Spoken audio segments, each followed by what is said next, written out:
And good morning, afternoon, or evening, ladies and gentleballs. Welcome to the Common Room Collab podcast. I'm your host, Dan Anderson, alongside via webcam. Yeah, alongside Matt Orsi. Good evening, everyone. Good evening indeed. We are back for our second edition here at the Common Room Collab. Again, we'll be recording every Wednesday night, putting up Thursday. Once I figure out this damn RSS feed stuff, because it's on YouTube now, but you got to get this stuff up on iTunes as well. Yeah, technology is not our strong suit. Hard-hitting sports analysis, probably a little bit more up our alley. Yep. Ironically, my job involves a lot of technology, but I still can't figure out this stuff. So you know what? Yeah, you work in tech marketing. I do, and I work with code and with a whole bunch of other systems and feeds and other stuff like that, but still can't figure it out. So we're doing well. We'll get there. So anyway, tonight on the docket, we're going to talk a little bit about the David Ortiz ceremony from this weekend. A lot of fun, a lot of laughs, a lot of tears there. We're also going to talk about which Red Sox are All-Star game worthy. Pablo Sandoval's injury. I literally put in mine and Matt's notes injury in exclamation, air quotes or quotes, when it's written on paper. And then Pablo Sandoval's injury. We talk about the trade deadline and possibly a new third baseman for the Red Sox. We went to the Celtics, talk about the draft, talk about some different trades, and then finally a little stoppage time. We'll talk about Mohamed Salah's transfer to Liverpool, some other transfer updates, a little Confederations Cup if we have time, and then maybe just some other general soccer chit-chat. But first, Thomas Edward Brady Jr. voted by his peers the #1 player in the NFL for the second time, the first player to do it multiple times since the index was created in 2011. So it sounded super impressive when I first heard, like, wow, the first player ever. It's like, oh, it's been 6 years or 7 years. So, but still, Matt, the dude's 40, and look at that. I mean, the age really is the most impressive part because, it's not even a kind of award that prides itself on longevity. I mean, it's very seasonal. These things change really quickly, especially because there's so much player interaction. That players recognize who has done well in the past year. And if you don't contribute to the league, you're going to be dropped down the ratings. And for somebody like Brady, who naturally is coming off one of the greatest Super Bowl comebacks ever, game respects game. So it is totally deserved that he had a great regular season. He was as efficient as ever and brought his team to a title. Like, what more could you want out of a quarterback? And those awards have always favored quarterbacks. If you're a franchise contributor at the quarterback position, chances are you're going to be #1 unless you're a freak like JJ. Yeah, true. So, I mean, it's Brady's to lose at that point. And, I mean, I say award, but, I mean, it's the #1 rating in a league of hundreds of players. So, I mean, it really is some kind of distinguishment. Yeah, exactly. Actually, to be exact, that is 902 players. But you brought up earlier how it was seasonal, which I find very interesting because you look at a lot of the players around the league, and especially fantasy wise, the #1 player is always a wide receiver or a running back. So you'd expect a lot of times it would be a wide receiver or a running back in this ranking as well. But Brady's been able to do this since 2000. Let's say not even 2001. Let's say 2003, since he's been really, really elite.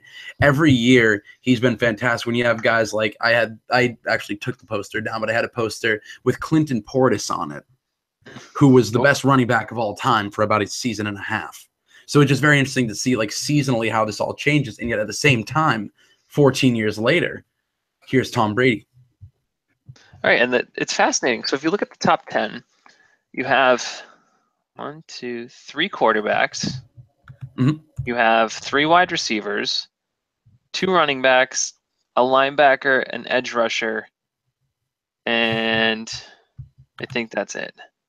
But 3 quarterbacks? That's a pretty good diversity of talent. Yeah, it's Brady, Rodgers, and Ryan. Okay, yep. Those are my 3. I wasn't sure about Newton, but then I was like, well, he kind of stunk. Wide receivers were Brown, obviously. Right. Well, that's funny. You mentioned Cam Newton was #1 in 2016, nowhere in the top 10 in 2017. People don't give you the benefit of the doubt for one bad year in this kind of thing. No, this isn't like Hall of Fame voting where you go on the past of what you did. This is okay, 2016, how'd you do? Cam was, for the record, Brady was 2nd in 2016. Yeah, Brady. I'm looking right now. Brady's never been out of the top 5 since the beginning of the index. Okay, so he won it in 2011. Obviously, he won it this season. Last season, he was #2. He was fourth in 2012 and 2013 and third in 2014 and 2015. So, I mean, the man's been top 5 since he's been 35, or 34, which is just remarkable. Right, and that alone speaks to the respect that the league has for him. I mean, I understand that most people hate the New England Patriots, but you don't have to love Brady, but you have to respect Brady. And I think that's an excellent moniker of respect. Yeah, absolutely. I mean, like, you look at these teams, and even classic example, the Jets. Every year they're saying something before one of our games, just like, oh, we're going to take the Patriots down. Like, Brady's got nothing. All those players have to respect him. I mean, he's married to the most beautiful woman in the world. He was a second-string quarterback, not in high school, but in college. He's won 5 Super Bowls. He literally filled his hand with Super Bowl rings. Only Bill Russell can say he's done more. And flaunted it. Like, what was it? Where, like, Martellus Bennett's just, like, at the thing, he's like, yo, what up? He's got 1, and Brady just comes over just like, yeah, I got 5. He's just like, yo, man, that's whack. I'm like, yeah, but he can do it. That's fine. Right. He's Tom Brady. He is. He's quite the man, quite the legend. But so now it's interesting to see, though, we also talk about seasonality. Cam Newton was number 1 last year, and 2016, was not his year by any stretch. It's not kind to him, no. No. So I'm not talking like Madden curse or anything right now, but just like, it's interesting to see, like, these rankings mean nothing. It's kind of a nice thing. Patriots fans, we can brag about something else we've won. But also shout out to Malcolm Butler, 99, top 100 in the league. There you go. Also, while we're on the topic, Madden curse. We haven't talked about Mr. Brady gracing the cover of a certain football game. Jeez, I totally forgot. How do you feel about that?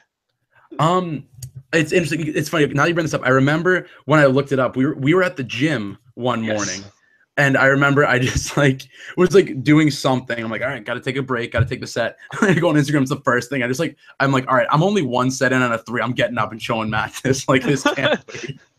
I don't know, because the Madden curse has always been a tough one to me, and it kind of seems like it's always played out. But at the same time, it feels like if Brady doesn't win a Super Bowl this year, it'll be like, oh, it was the Madden curse. That's why. Or if the Patriots don't make the playoffs, if Brady only throws 40 touchdowns. So it's all kind of like arbitrary, I guess. But I don't believe it, personally. Gronk didn't have a terrible season when he was on it. So, I mean. Didn't Gronk get injured the year he was on it? Wait, was he on it this season or last season? 2 years ago, I think. Okay, never mind. Nope. Just that entire argument just goes out the drain. That's fine. But yeah, I don't know, because I don't want to say like, oh, there's no such thing as curses. Then we have a 2008 fiasco repeat when Bernard Pollard jumps on Brady's knee and he's out for the season. That is a name we do not say aloud. No, that's and like if saying. You're gonna say it, you have to include Carmel. Yeah, Bernard Pollard, Carmel. Bernard Pollard. Bernard Pollard. I like it. Yeah, or you have to at least say it in the Boston accent. But like the same thing, it scares me because also he's 40. So then this just makes it that much easier also to prove. See, that's the thing. Because if Brady declines, I don't think it has anything to do with a video game or a superstition. It's just the fact that he's 40. Yeah, I mean, they're not meant to play this long. If I look like Tom Brady does at 23, let alone 40, I'll be the happiest man alive. If I could still run around and get hit by 300-pound Goliaths of gentlemen, right?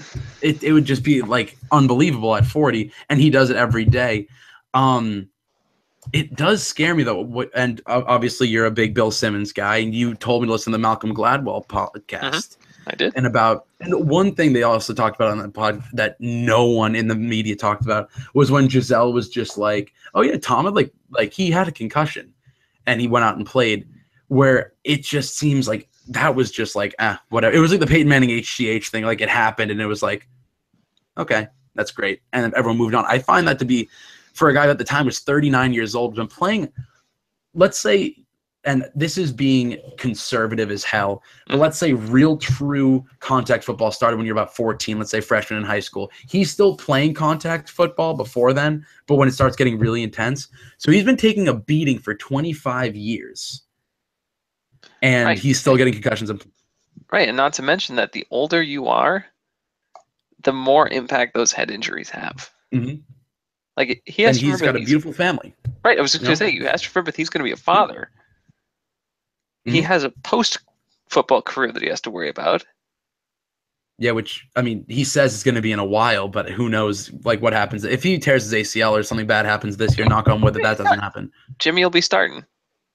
Yeah, which we have his replacement. And there's a part of me that's like, the Patriots fan in me says, okay, Brady should probably play till he's about 70, 75 if he still plays like this. But there's another part of me that's kind of just like, I've seen so many guys, just nice topical reference, Phil Jackson, keep going and keep prolonging their careers and taint their legacy. Phil Jackson just went in and just destroyed the New York Knicks. I don't know if he had a vendetta against them or what, but he destroyed that franchise and he ruined his legacy after being one of the greatest coaches in NBA history. And I don't want Brady to decline and look bad in a couple of years. Even to keep it within the sport, your best comp is Brett Favre. Yeah. Brett Favre was undying. I mean, he had a fantastic gunslinger type career in Green Bay, and then decided that going to the Vikings and the Jets was good for his career. Neither of those decisions were good for his football legacy. Probably fine for his wallet. Yes, but neither of those contributed positively to his image. No. I mean, well, he contributed positively to their image. Definitely sold some jerseys. Got some asses in the seats. That was great. But yeah, and it almost became a running joke. Like every year, it's like, so is Favre going to retire? Is he going to come back? Like what's going on? I'm sure if you asked that question now, you'd still get some people that said he could come back. Didn't he mention like 2 seasons ago, like, yeah, I could play for the Browns? Most could. Yeah, I mean, that's true. I mean, honestly, Hugh Jackson, get me out there. I'm good to go. Franchise. The Browns are a franchise where they're saying there's a lot of. I mean, they have a great defense and a good young defense. Mm-hmm. A good young defense.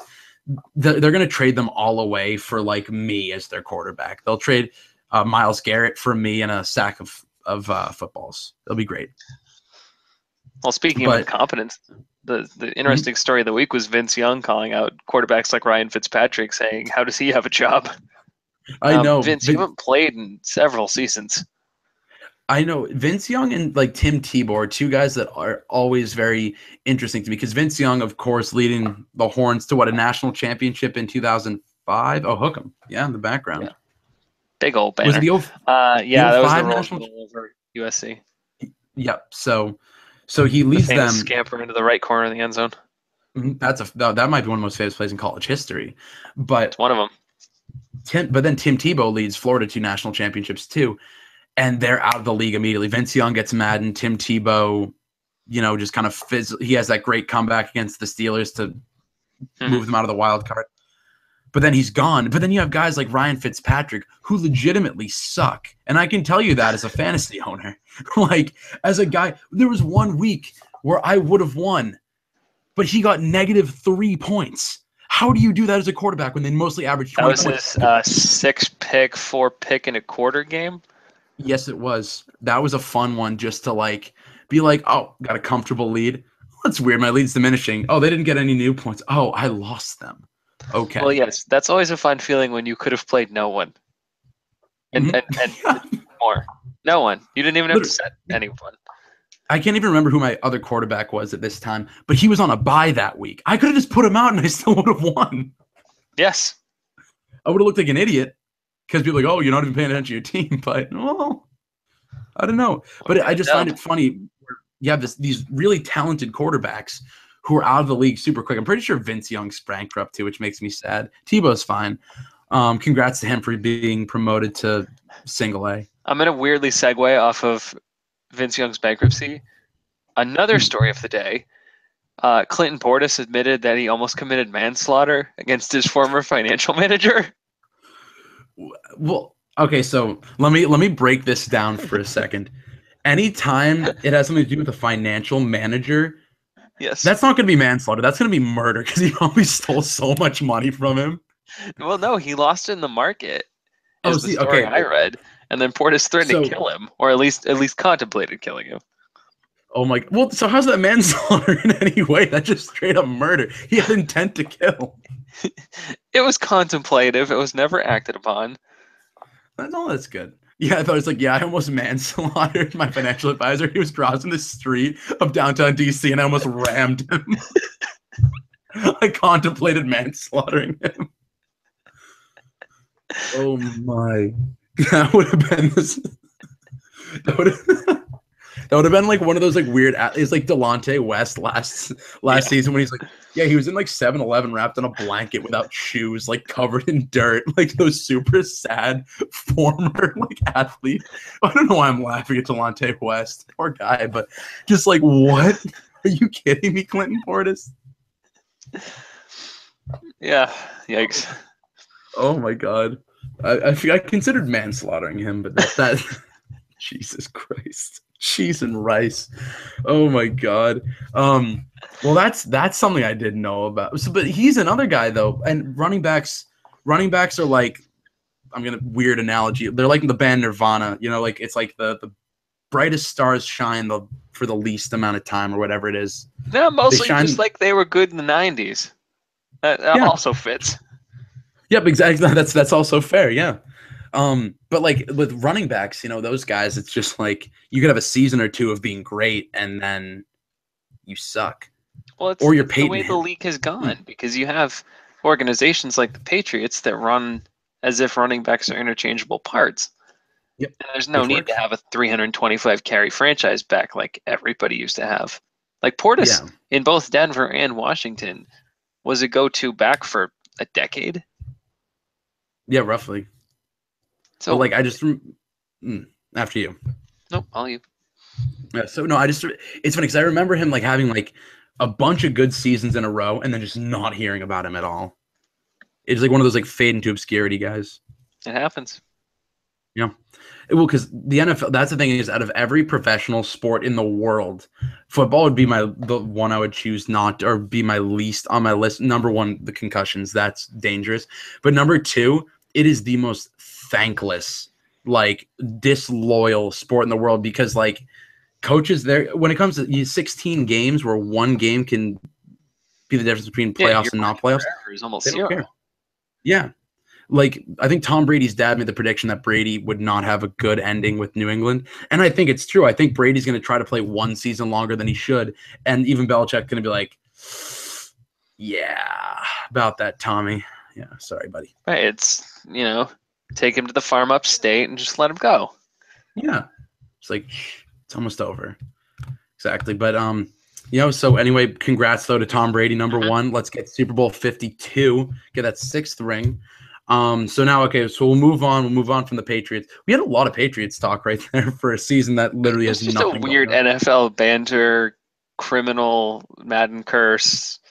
Yeah, we covered all the bases. We're big fans of banter. What is an agenda? Yeah, exactly. Witty banter. It's great. So anyway, shifting gears. Red Sox retiring David Ortiz's number. Unfortunately, did not get to see that live. I was on my way down to Hartford to see everyone for the Sam Hunt concert. So I had to miss it, unfortunately. We were in the car karaokeing to Closer by the Chainsmokers instead of listening to Of course you were. Of course. It only makes sense. The viewing public does not know my my affinity towards singing that song while driving or on a weekend after having a couple of beers. Or sober. Or sober. It really doesn't matter. Yeah, not even driving, just at any time. So anyway, though, Poppy, it's a great ceremony. Not too flashy, which I like. They had Yaz out there. They had all the other people who were retired numbers. Brought out Tech. Importantly, you had Pedro. Yeah. Of course. My favorite thing about those two is that Poppy gives everyone a big hug, and he goes to Pedro and just dips down and just hugs his waist. And I don't know if it's an inside joke because Pedro's so short and Pedro could only hug Poppy's waist or something like that. But I love it. Oh my God. It was funny because Pedro got up. Clearly may not have had any prepared remarks. Nope. And then just started going on about how Pedro is like the father that the father of Ortiz and was important in like bringing him to Boston and talking about how Pedro was like his scout and like how he convinced the organization to go out and get him and how there wouldn't be an Ortiz without him. It's just like, Pedro, this is not your moment. Okay, good. I'm glad you brought that up because Pedro Martinez, he's the man responsible for my love of baseball. And even I was just like, all right, Pedro, like, let's, like, it was because I also watched the pregame when it was him and Tech with Steve Lyons and Tom Caron on Nesson. And he's just like, yeah, like, if it wasn't for me, like, Poppy wouldn't be here. I just remember in that restaurant. Then he gets out, just like, I gave Boston the greatest gift ever. And I'm like, just, Jesus, cámate, senor. Like, holy God, not cállate, don't shut up, but just chill. Right. Like, well, the best, and I was listening to Section 10 this morning, another great Red Sox podcast, and they said, you know who won the day was Petey. Petey got up there, was just like, we love you, thank you for everything you've done for us as a person, not just as a ball player, and gave him a hug and got out there. He made Poppy cry, which was actually kind of easy. I've learned over the past couple of months seeing. I was going to say, I think he's a pretty emotional man. He is. Well, because we were there the night that the Sox were eliminated. Granted, we were across the street watching Collab at the House of Blues. Still had that nice graveyard feeling. It did. I was walking through Kenmore Square getting misty because it was just like, oh my God, are you kidding me? Or like, Ortiz is not a Red Sox anymore. That's like Brady not being a Patriot, or well, that's coming up soon too. Or a Bird not being a Celtic. We don't talk about that yet either. Just all kinds of taboos tonight, Dan. I know. Jeez. Oh my God. First Bernard Carmel Pollard, and then it keeps going on. But I thought the whole ceremony was nice. The one thing that, and I'm someone who is a big instant gratification guy. Like when I heard they were retiring his number, my first instinct was like, yes, that's awesome. Like, we're gonna get this out of the way. This is awesome. Like, this is great.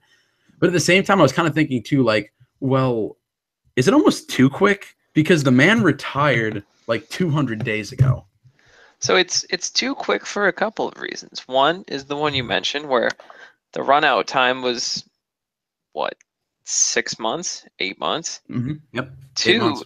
Is the Red Sox have a few conditions, typically by which they retire players. Yes. One is, I think it's at least a decade with the team.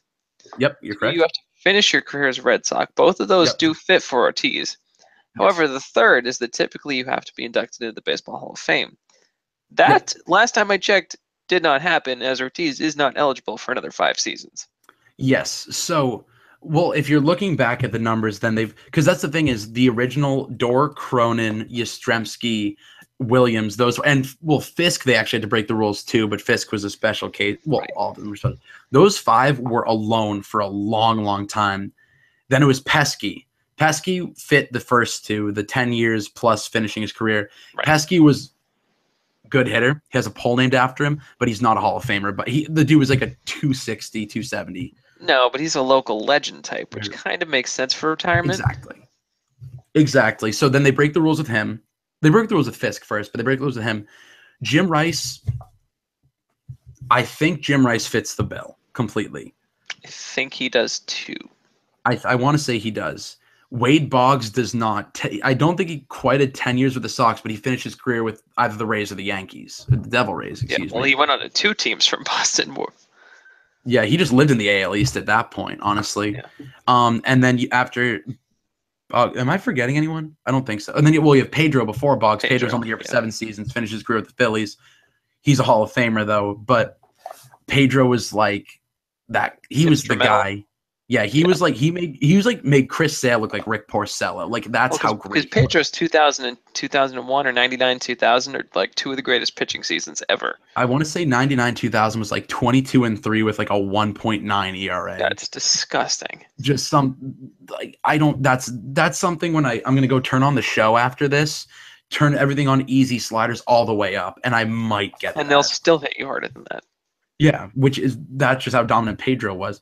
And Pedro, he helped bring the 04 World Series. Poppy, we could have, honestly, an entire podcast like just for the Poppy Hall of Fame debate, because there's the alleged steroid use, which I will not believe. The steroid crowd, I think, is going to be kind of powerful with him. I think Poppy will definitely eventually get in once, and to not sound morbid, once the old baseball writers die off, like those old curmudgeons who were just like, oh, I remember watching Ruth and Ty Cobb around the bases. Like, those guys, once they're gone, and we have this new generation of baseball writers who saw this man Poppy transcended the game of baseball in Boston. I mean, the moment he said, "This is our fucking city," is, to me, the greatest Poppy moment of all time. And I think that's why he deserves to have it retired. But I was just questioning, like, are we rushing this? Did we just like want to make people happy? Well, that's the thing too. Like, if you're retiring him because of what he does in the community, are you retiring the person, or are you retiring the baseball player's number? Because I think Yeah, like that's true. retiring a number really should be as much on field as possible. Yep, I'd agree And with like that. I think it's meaningful to have clubhouse guys that are really good in the community, but I think to have your number retired, you have to contribute to the team on the field. And granted, Yep. Ortiz did Oh in yeah. clutch situation year after year after year, but I don't think that that event could put him over the top. No, and that's more than fair. And that's just my personal take on it. But yeah, like you look, Ortiz had what, about 30? Yeah, he had 13 seasons with the Sox. Williams, I think it was, well, Yaz had 22, 23. 23, I think, was the final. So Yaz had 10 seasons longer than Poppy, and Poppy still, by Red Sox standards, was only a little bit behind Yaz in a lot of these topics, or a lot of the stats. Williams, I want to say he had 20 years, but obviously cut short by World War II. I was going to say the military engagement. Yeah, which again, that's another thing why Teddy Ballgame is just the man. And Williams, but still, Poppy had less time than Williams. So if he had 4 more seasons, even with declining stats like that, we could, and I don't think it'll take some time, but the argument for him being the greatest Red Sox of all time is actually there. It's kind of strong. It's not crazy. I mean, I think we forget how good Williams was just because distance and the fact that most of the people talking about him these days have never actually seen him play. That's true. But in terms of like hitting quality, I mean, Ted Williams was the last batter to hit 400. Yep. The man, that is an astronomically high number, especially for these days. My favorite thing is hearing stories of how Ted Williams would go into the dugout before a game and talk to Nomar about hitting for hours. I love that. And I know that's what I love about Mookie Betts too, because I know Betts would be this exact same guy in the clubhouse talking hitting. But Williams, the man, could just stroke the ball. Also, he had a slender frame, and to hit the ball to the red seat at Fenway is that's pure perfection in hitting. Because you're using every muscle to its utmost ability just to hit the cover off the ball, wallop it even. But I think Williams will always be the greatest Red Sox. The thing is, people always forget Yastrzemski's prowess in the field. The man just paroled left field in the Green Monster like no one ever did. Right, the Red Sox have had a great history of left fielders. I think we mentioned that last week. Yep. Manny Ramirez, the best defensive left fielder the Red Sox have ever had. I can't even keep a straight face. I was going to say, I love that you couldn't even get through that. Well, Manny did have the greatest defensive play of all time, Matt. When he caught, it was a fly ball to left field, catches it on the run, jumps up, high fives a fan in the stands, turns around and guns someone out at second. It's my favorite moment of just any baseball defensive play ever. It's just was Manny also the one that used Johnny Damon as a cutoff? Yeah, he did. Like, he's like 13 feet from Damon and dives. Like, there's no way he was like, "Yo, Johnny, that was a terrible throw, man." Like, he just went and caught the ball. But Manny being Manny being the dear Christ. That phrase is so simple yet so descriptive. It's perfect in every sense. Who coined that, actually? Is that a Dan Shaughnessy thing? It might be. I feel like it could be Manny himself.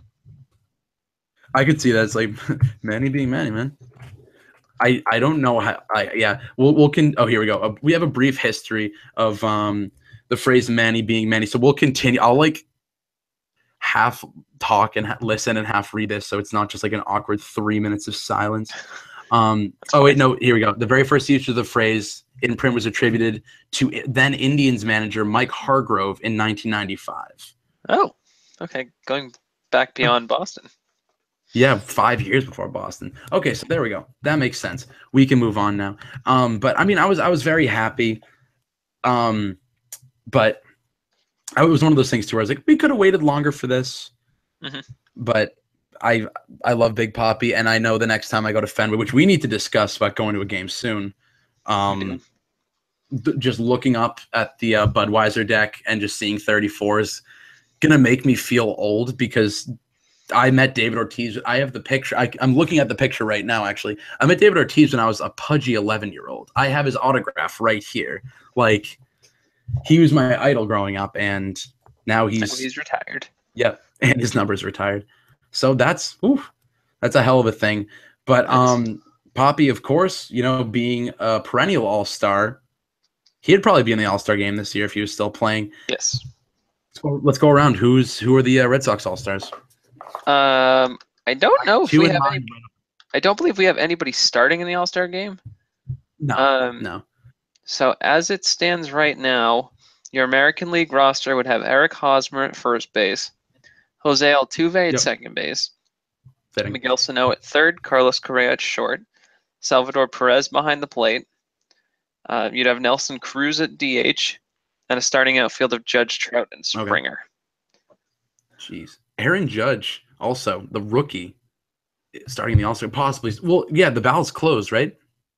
I think there are 2 more days of voting. I think it ends Friday. Yeah, because we're still 2 weeks away. But okay, so yeah, no Red Sox starters. I mean, I was thinking of all the position players. I could see Xander sneaking in as an alternate because he's still bad. He's still well over 300. Yeah, so Xander is 4th at shortstop, 1.3 million votes behind Correa. Okay, wow, a little far behind. But I mean, I think you have to look at pitching first. Chris Sale, he's got 10 wins. He's got around a 3 ERA. He's doing great. And then, of course, vote on pitching. Great question. Or is that manager decide? Because I don't have it on this particular list. I may just not have it. But Sale is going to the All-Star game. That is no doubt in my mind. He might start because I thought Dallas Keuchel, because Dallas Keuchel was like killing the game, and then all of a sudden he got injured. So yeah. So this is kind of sad. I have the Red Sox stats up, and Travis Shaw. Oh no, it's Sam Travis. It's a pasta. Never mind. I thought it said S Travis. I'm losing my mind. Oh yeah. So let's go batting. Like I'll just start by. Oh, average doesn't work exactly. Wow, these stats kind of suck. So I mean, like you look at Mookie. Wow, I didn't know Mookie was doing this poorly. If we're talking Red Sox who should go to the All-Star game and you put Mookie Betts, you should also put Mitch Moreland in there. Mookie batting 269, Moreland 275, both with 12 home runs. No, I'm stopping you there. There's no way Moreland's going to the All-Star game. No, I'm not. No, that's the thing is Mookie's the name. So like I was about to say maybe Betts is going. But if you have to, he's 6th at outfield, 400,000 votes behind Springer for the 3rd spot. Okay, but I'm just saying Michael like Brantley and Avisail Garcia. Okay, interesting. No, but I'm saying Mitch Moreland's not going to the All-Star game, but common like just because he's a name now, Mookie might have a chance of sneaking in there. But like Mitch Moreland's doing very well. Mookie's he's having a decent year, not a great year. Benintendi's having arguably a better year than Mookie, but I don't see anyone. Bogarts might be the only one. He's got 34 RBIs, 5 dingers, 4 triples, 20 doubles. It's because this team is just so boring. It's a team of 280 hitters that don't have any power, have marginal speed, and don't do anything. Yeah. Like Xander's not a great defensive shortstop, so that doesn't even help his case. No, he's acceptable without a doubt. It's funny because I hadn't really taken a look at anyone's stats. Pedroia is another guy who's doing great. He's batting at even 300. Petey was at 27 RBIs. 5th at second base, but Jose Altuve has 2.9 million votes. Pedroia has 500,000. Yep. Yeah, and Altuve should be the starter without a doubt. Yeah. But yeah, kind of this is a very lackluster offense, especially as a team where we were expecting them to go in and, I mean, without Poppy, the production's going to lack, but like rival a team like last year or even the 03 Red Sox. And it's just boring. Like you said. It is. Yeah, but I'll not deny that. No, so I mean, I think then we got to go to the pitching. It's going to be Sale and it's going to be Craig Kimbrell. Sale and Kimbrell, exactly. Yeah. And that probably will be your only 2 Red Sox representatives. And it is surprising to not see a single offensive player for the Red Sox. Although, like you said, Betts may sneak in as a reserve outfielder. Yep. Maybe. Because he's not having a terrible season, but it's not Mookie. Well, plus then you have to play the puzzle, too, with the Major League Baseball All-Star Game has one representative from every team. So if it just so happens that other teams have quality outfielders and not much else, maybe Betts goes goodbye. Yeah, that's what I could see too. Because who was in the All-Star Game for us last season? It was Poppy, Betts, Wright, and Kimbrel. Yeah. Yeah, so it's not like anyone else on this team is like a perennial all-star. I thought Xander, I think, would be, out of everyone here, the only one who could sneak in. Xander simply has, on that the average. problem with Xander is he has tough competition. Because he's got Correa at shortstop. Correa and Lindor. He's actually losing votes right now to Didi Gregorius. Must just be the large Manhattan demographic there voting Didi. That's the thing, too. It is fan voting, so larger metropolitan area. Yep, which we could also, that's another 3-hour pod we can have, is just me ranting on how much I hate fan voting, because the one thing I've learned in my 22 years of life is the public just doesn't know anything. Like, please leave this to the professionals, because when you talk about us, and I would go in on my ballot and make a good vote and like really think about it. Mm-hmm. Most fans would be just like, oh, I've heard of Mike Trout, I've heard of Mookie Betts. Or like in the All-Star game, LeBron James could be down with an ACL first game. He's an All-Star starter without a doubt. Yeah, it's like all the years they kept voting Kobe in at the end of his career. Yeah, it's stupid. It's a legacy thing. Or was it 2 years ago when the entire starting lineup for the All-Star game was the Royals? Was the Royals? Not Mike Trout. Yeah. Which was that's why, and or other classic examples, Zaza Pachulia, the country of Georgia, just votes that lazy sack of bones in there. And, he's awful. He's terrible. He doesn't deserve. I'm actually going to segue this very nicely into our next set of conversational topics. We're going to move to the NBA and here in a couple. So how do you feel about the player reaction to Avery Bradley's exclusion from both of the All-NBA defensive teams? Because that was media voted. Yep, that's interesting. So what I personally believe is that when it comes to advanced stats and stuff like that, it's much more prevalent in a sport like basketball, where there's a lot of other stuff going on at the same time. And I think that players look at when, like, we see like, oh, Bradley, like, well, no, he got like a steal and a half a game and a block. And we're like, okay, he did that. That's great. But I think when he covers players, like you probably see their points per game drops or like all these other advanced metrics. So I think the players see him come on the court and like, crap, why am I a shooting guard? I hate this. Because he's such a great perimeter defender. He's unbelievable. Please tell me Avery's not guarding me tonight. Yeah, like, or if like Kyrie comes out, like it's like Kyrie and Amon Shumpert coming out, and Amon's like, I'm getting covered by Isaiah. Let's go. Because obviously you're gonna put Avery on. Speaking of which, Isaiah did get a single defensive player vote. Yep, that may or may not have been me. Who? I have no idea. But was that you? I'm trying to think Brian Robb, maybe. I'm trying to think of all the big Celtics guys. Like, good for him. No, stop it. Stop. Because Isaiah's legitimately, if you look at the advanced statistics, he is the worst. You don't even have to look at the statistics. Just watch the tape. The human turnstile. No, that's James Harden. But it's true. Oh, come on. Oh, that's when it's just like we already know who's going to be on both these teams, so let's just throw Isaiah one. That was weird. But do we want to move on to Celtics officially? We'll transition out. So NBA talk. Celtics have been rumored to be part of a 2-player contingency deal. Shall we say? The first piece would require a sign of Gordon Hayward. The second piece would be contingent upon Hayward signing. The Indiana Pacers have shown inclinations that they would be willing to let Paul George come to the Celtics and sign an extension. Interesting. Which is amazing. Yeah, I would die and absolutely. Well, I mean, Paul George, he's your 2K guy. Oh, I love Paul George. Yeah, he's a fun one to play with. I obliterated some single-game scoring records with Paul George. Yep. Oh, yeah.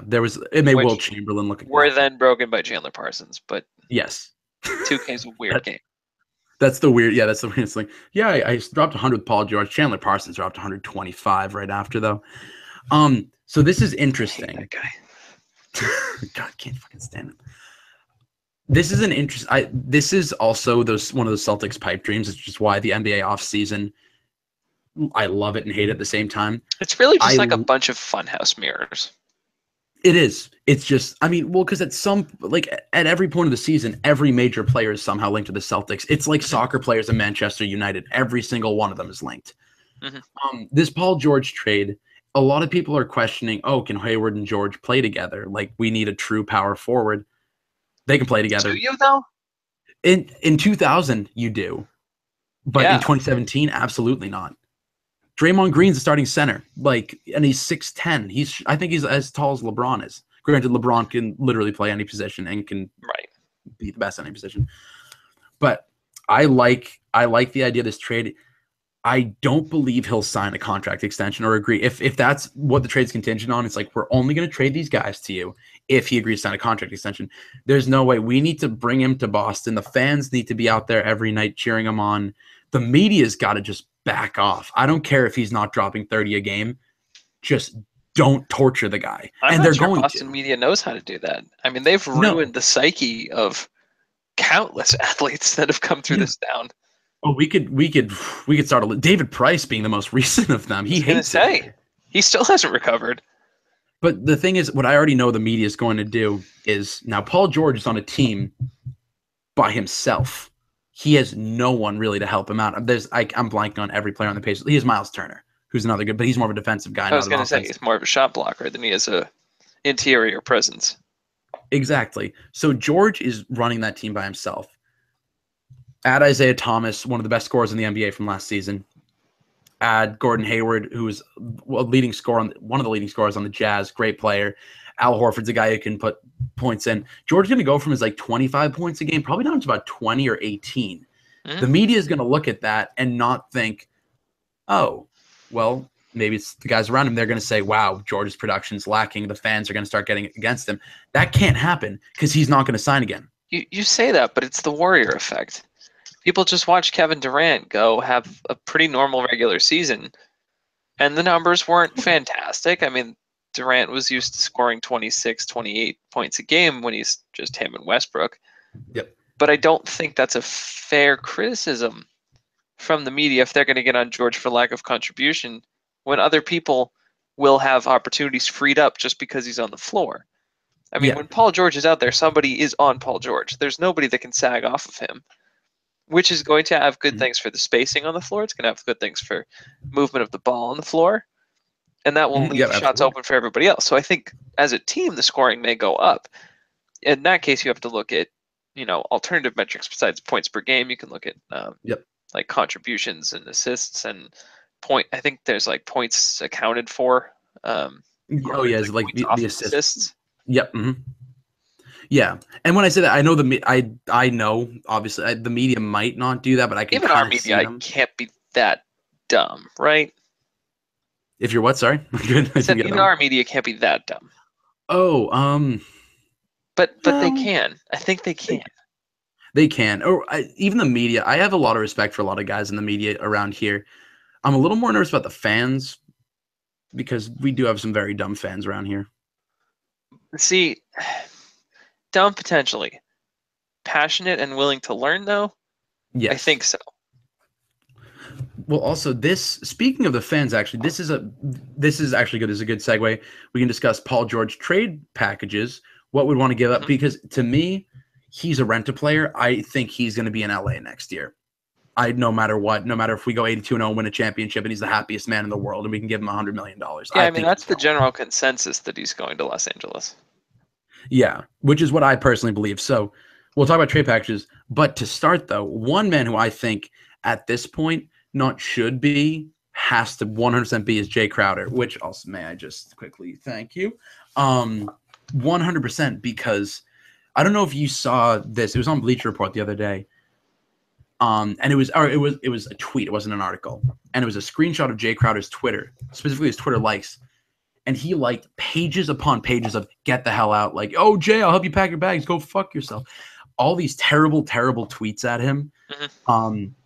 And he liked all of them just out of super passive aggressiveness. Of course, we know the Hayward rumors from early, or not rumors, but his feelings towards Hayward coming to the Celtics and how people adored him. So Jay, of course, is a good trade piece. He's a good starter. Has declined a decent amount, unfortunately, since his breakout season two seasons ago. But I think just from and he's a great glue guy, but from a locker room standpoint, from just a happiness standpoint, he might have to actually go. Well, And he has a movable contract. Right. So the thing with Paul George, what is he trying to get out of Los Angeles? Is it advertising money? Is it Going star home on an up and coming team? Like Boston potentially has, I mean, maybe not in the ad revenue department, but wouldn't you much rather be in a team in a state like the Celtics are right now? I think you would, but if I'm not mistaken, I'm on Wikipedia or going to Wikipedia right now.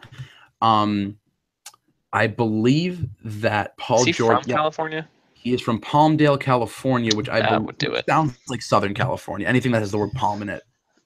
Yeah, he's probably a career Laker fan. Yep. Yeah, actually, I believe he grew up a Clipper fan, I thought I heard. But yeah, it's in LA County. He grew up literally down the street from the Staples Center, or at that point the LA Forum. So yeah, like I think he wants to play. It would be like one of us wanting to play for the Celtics, I guess. Yeah, so okay, I get it. You can't blame him for that. I absolutely agree with him wanting to go and try to bring a title for his team. And I think he is in a good situation to do it. The thing is, though, I think he's got to also be like, all right, I got to sign with these people and don't let them trade for me. Because if they trade for him, you're losing Ingram, you're losing Randall, you're losing guys who will surround him. Where all of a sudden he gets there and he has no help except a couple like guys signed for the veteran minimum because they didn't want to play in the D League or something like that. Right, and it's not like that's a hypothetical. We've seen this before. This is how the New York Knicks ended up in their current situation with Carmelo Anthony coming from Denver, because Anthony, when he wanted to get traded, held the Nuggets hostage, and then what happened was the Nuggets got a great return for Carmelo Anthony. The problem is that leaves with the Knicks nothing to play with Carmelo Anthony. And it's been Carmelo's team, and no one has helped him because he's almost impossible to play for and can't be the center of a title team. Mm-hmm. And I would love another 3-hour podcast. I would love to have the Melo Hall of Fame debate because he's going to be. He's going to be. And he's such a great He is one of the greatest offensive forwards of all time. But he's just it's that personality and the way it's placed. It's the personality and lack of winning. Yeah, that's the thing. He'll never be considered the great, even top like GOATs. He'll never be anywhere up there. He will be a Hall of Famer, and I mean he's the greatest men's Olympian of all time. We're gonna give him that. He's got like 4 gold medals. That's a low bar. Yes, men's basketball Olympian. He's not better than Michael Phelps. Let's make that very, very clear. Dan, we could put a team of college students together and they'd probably win at least bronze. Was it Bill Simmons put together the Duke Index? Like, where it's like you could take all the former players from Duke in the NBA currently, and it's still easy. They might be able to do it. There's actually a very interesting article. I think it's from The Ringer, maybe a few months ago, where they put together like their top 5 players for the Olympics that like weren't perennial all-stars. It's a very interesting article. I like that. I remember we talked about that at one point, where it was like the worst possible team we could put out there and still win gold. Right. Where you have like, I don't know, George Hill bringing up the ball or something like that. So the Paul George, this trade, this feels like Celtics pipe dream 101. Just this won't happen. Mm-hmm. The big thing though for any trade packages, I think you're gonna have to throw in next year's Brooklyn pick. Oh, also quick little rant about we glossed over the draft too. Celtics taking Jason Tatum, 3rd overall pick. Yes. He is off the table in any trade discussions, which I absolutely love to hear.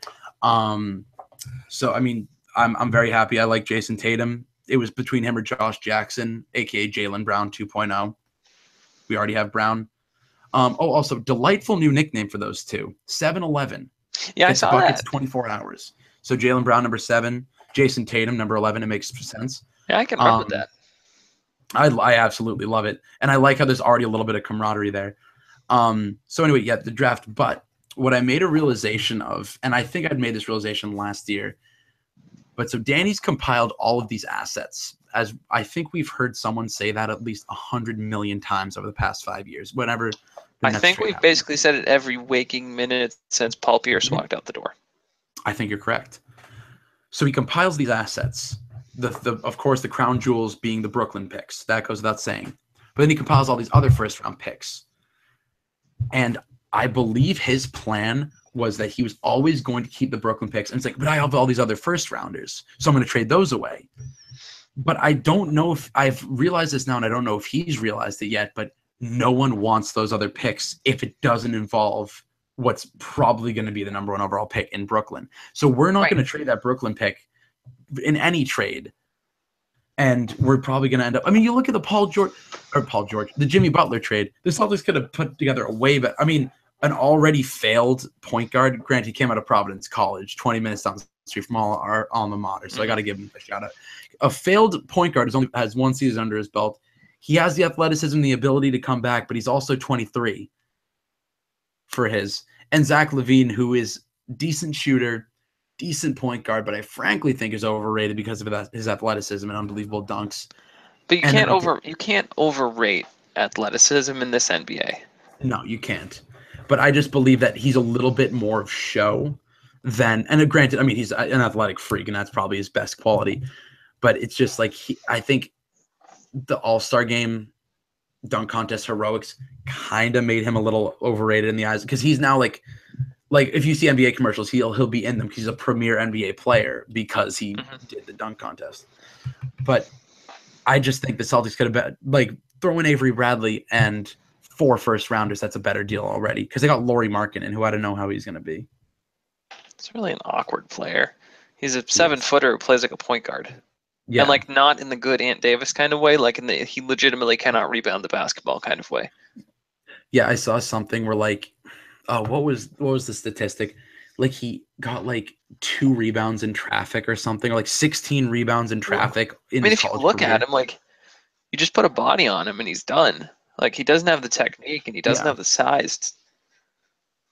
So he's going to the Bulls. I mean, it's one of those things. His shooting is refined and polished. It's his interior game that's raw. If they can, he could be a dangerous player. He could be I don't know. I want to say Dirk-esque because that's what everyone's been saying. No. He can't even get anywhere close to that ceiling, but he could be a type of player. I don't see that comp. No, but he can shoot. I think we're closer to Darko than we are to Dirk. Oof, I don't like that ceiling either. Right. But so the Butler trade, I didn't like that. So I feel like who is it? It's Michael Porter Jr.'s. Apparently he's occasionally you get the next LeBron coming out. It's Michael Porter Jr. apparently. So I don't know if he wants to keep that for him. But if we can get, I don't think Paul George, I'm not willing to trade the next pick for, but Butler, if we could have gotten him. If you tell me George will sign for 4 years, I'll give you the Brooklyn pick. Yeah. Oh, exactly. That's the thing is, in my mind, he's a rental player.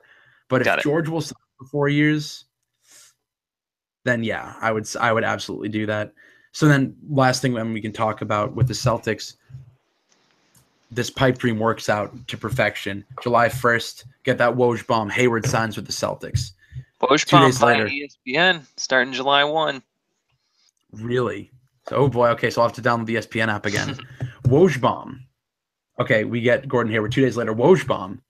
Celtics acquire Paul George in a trade for, and we're going to say he's a rental player, just 1 season. Sure. For Jay Crowder, that Lakers / whatever other team pick, the Grizzlies pick, and the Cavs pick, something like that. All first rounders. We'll say Jay Crowder and Terry Rozier. I know Danny loves Terry Rozier. He'd trade Larry Bird before he'd trade Terry Rozier, apparently. Do having Paul George and Gordon Hayward making the Celtics a legitimate contender to dethrone LeBron? Or are we still away from it? Because Kyrie is. We haven't even seen Kyrie yet. How do you describe contender? Can they make the Eastern Conference Finals? Sure. Yes. Yeah. No problem. Mm-hmm. Can they beat LeBron? Maybe. You'd match up certainly a lot better. You'd still have. So we'll do the lineup. We'll go Isaiah, who would be covering Amon Shumpert, or whoever's playing shooting guard. Advantage Avery, Isaiah. who'd be covering. Yep, advantage Isaiah. Avery covering Kyrie. Advantage Kyrie. It would help a lot, but advantage Kyrie, exactly. George on LeBron, always LeBron. LeBron. Let's see. Well, actually, Hayward, no. I guess it's George on LeBron, so I guess Hayward gets Thompson then. Hayward get Love, I think. Oh no, you're right. Yeah, Hayward would get Love. Yeah, Thompson would be Hayward, Horford. and then you got to give it to Love there because I mean Love's just a better interior player than Horford is. Horford, I think, would kill Love off the dribble, but I still think it's advantage of Love. And then Thompson and Horford. Horford is not nearly as athletic as Tristan Thompson. It's tough. Well, plus you have the Cavs now, who this team shouldn't change too much roster wise. Yep. They've played together. They've done this now going on to what this will be 3 years in a row with pretty much the same core. 4 years in a row now. No, 4. They're battle tested. They're playoff tested. And this Celtics roster has never played before. It's still it's not young, but it's inexperienced because George and Hayward don't have that much playoff experience. No, George. Well, that's the thing. The one thing is George did bring the Pacers to the Eastern Conference Finals against the Heat, brought them to 7 games. So that was also George, years ago, wasn't it? Yeah, George was like 23 then, which is the crazy thing. Yeah, because that was LeBron's last season. That's when Danny Granger was relevant. Yeah. Oh God, George Hill was on that team. CJ Miles was on that team. My Lord. But yeah, and yeah, Hayward had this season, and that's it.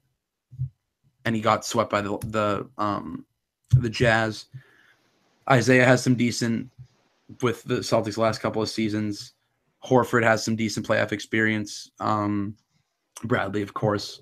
And then the rest of the Celtics bench, it just seems like it's going to be normal Celtics guys. Marcus, Jason Tatum obviously doesn't have any. Jalen did pretty well in the playoffs this year. I was pleasantly surprised with him. Yeah, Jalen should get significantly more minutes this year. I hope so, which is why also I was saying this earlier to you. The Paul George rental doesn't scare me because George's here for a season. We contend or not, that's another season, though, for Jaylen Brown and Jason Tatum to develop. And then you put Brown in that role. Brown's going to be 21 then, have a couple years of NBA experience under his belt. So we'll see. So we have 5 minutes to go. I think the ref just blew the whistle. So we have 5 minutes of stoppage time. Talk a little soccer. So we were talking transfer rumors. The rumor mill hasn't been that crazy recently. No. I will give credit to the Ringer. The Ringer put up an excellent piece, I think yesterday or today, talking about the constantly shifting potential for like the midfielder game of dominoes. Okay, interesting. So you'd have Verratti move from PSG. Yep, to Barcelona, I believe. Then you'd have Fabinho come from Monaco to PSG to fill his spot. Then you would also have the domino effect of Nemanja Matic to Manchester United. Okay. Then Chelsea would have Timuye Bakayoko, from Monaco, their other midfielder. And then you have Quarantine Tolisso from, I think it's Lyon to Bayern Munich. And then... Is it Thiago Silva is going to move or... Eventually. And then you have Naby Keita to Liverpool from RB Leipzig. Okay, yep. He's been the big, like the last 2 days. That's been the super young and super good. Yes, the Reds need. Well, I don't know if they need more midfield. Well, he's a box-to-box midfielder who is just an absolute. Like he doesn't play with the kind of reserved Iniesta, Pirlo, Verratti, slow it down, pass like scissor. Cut up the defense kind of style. He's fast, he's aggressive, he'll challenge, he's constantly on the ball. Which I think that's the kind of guy that Jurgen Klopp wants at Liverpool because he's almost comparable to Emre Can. Emre Can's technically a CDM, but he's always up on the attack as well. He has a couple of goals. My favorite celebrations when he slid on his knees, just to give a little pump fake to the crowd. It was beautiful. It was majestic. But I mean that move makes sense for Liverpool. But it's interesting, yeah. Like all the midfielders are moving this summer. Of course, you have Alvaro Morata. Those are still rumors. Yeah. Oh, I love me some transfer rumors. But yeah, like nothing too juicy now that Ronaldo's staying at Real Madrid officially. Again, Mohamed Salah officially now on Liverpool, which is going to make because I think Liverpool now is going to move Coutinho back to Cam. So you're going to have a crazy attack where it's going to be Firmino, Mane on the right, Salah on the left, and then you have Coutinho, Lallana at Cams, and then Hendo in the back, which is going to be just ridiculous. So he'll come out in a lot of, what is that, a 4-2-3-1 1-2-3. It might be just a 4-3-3 holding technically. Okay. But yeah. And then so is the Dani Alves move to Manchester City? Is that official now? I don't believe so. I don't think he's been introduced with the club yet. Okay, so that's probably still working out some contract stuff. That makes sense. Yeah, I mean, this deal's been kind of a pain. Yeah. To be honest. But I'm assuming this is also a domino effect. Alves will come. Then we'll get the deal with Kyle Walker. Yep. One can only hope. Knock on wood. I know. Yeah, Manchester United.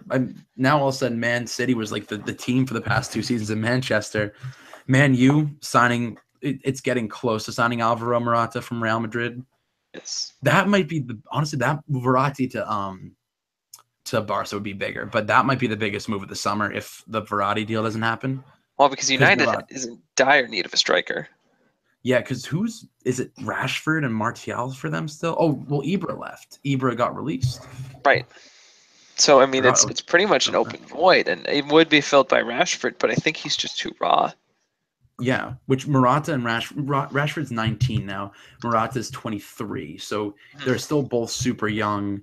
But Morata last season, he was averaging a goal like every 60 minutes. He'd come into games and just score a goal right off the bench.